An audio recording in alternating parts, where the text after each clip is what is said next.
Village কমিটির কার্যালয়ে রাতের আধারে দুষ্কৃতীদের আক্রমণ তদন্তে পুলিশ। মোহনপুর মহকুমাধীন হেজামারা ব্লকের অধীন রামশঙ্কর এডিসি ভিলেজ কমিটির কার্যালয়ে রাতের আধারে দুষ্কৃতীদের আক্রমণ তা দিয়ে কুপিয়া অফিসের দরজা কেটে ভেতরে প্রবেশ করে ভাঙচুর চালায় রাতের আধারে। ঘটনার সকালে সামনে আসতে ব্যাপক চাঞ্চল্য ছড়ায় গোটা এলাকায়।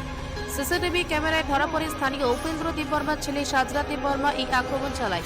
পরবর্তী সময় ঘটনাস্থলে আসে পুলিশ, শুরু করে তদন্ত। এখন দেখার এই দুষ্কৃতীর বিরুদ্ধে রামসাগর এডিসি ভিলেজ কমিটি কি পদক্ষেপ গ্রহণ এবং দুষ্কৃতীর বিরুদ্ধে কি ব্যবস্থা গ্রহণ করে। এমনি ঘটনাটা কি হয়েছিল? আমি কিছু জানি না, আমি সকালে শুনছিল এই 9টার সময় জানছিল ওইটা। এমনি আয়া দেখছি সব বাংলা চুঙা, ওই সিসি ক্যামেরা সব বাংলা চুঙা খালি। কে ভাঙছে জানেন আপনি? জানি না, জানেন না না? না জানি না। সিসি ক্যামেরা দেখছেন না আপনারা? দেখছি কে? এই ওই সামনে বাড়িতে ওনার নাম কি? এর নাম সাধারণ দেবব্রহ্মানি কি জানি হইতেছে। কি করেন তাই নিয়ে? কিছু করি না। কেন এভাবে পঞ্চায়েত আইসে এভাবে চুলমার করছে কেন জানেন আপনারা? জানি না আমরা। আপনি এই এলাকার চেয়ারম্যান? চেয়ারম্যান। কত বছর ধরে এখানে চেয়ারম্যান? আমি তো 5 বছর চলতেছি। 5 বছর ধরে না? না, মূল উদ্দেশ্য কি যে তাই নিয়ে যেটা আইসের সিসি ক্যামেরা ভাঙচুর করা হয়? কিছু জানে না কেমনি করছি।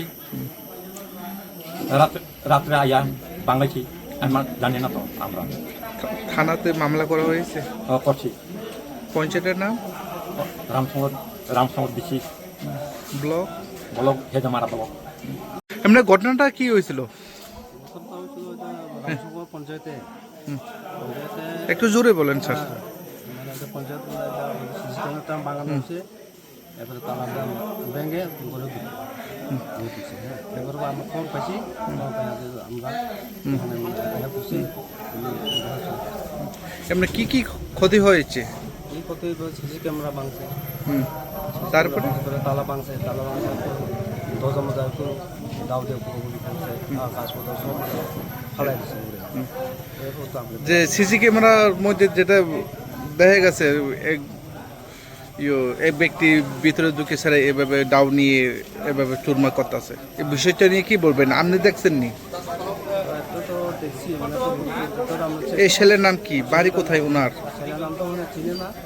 হ্যাঁ, চিনে না, কোথায় চেষ্টা করুন, আমরা সহযোগিতা করে।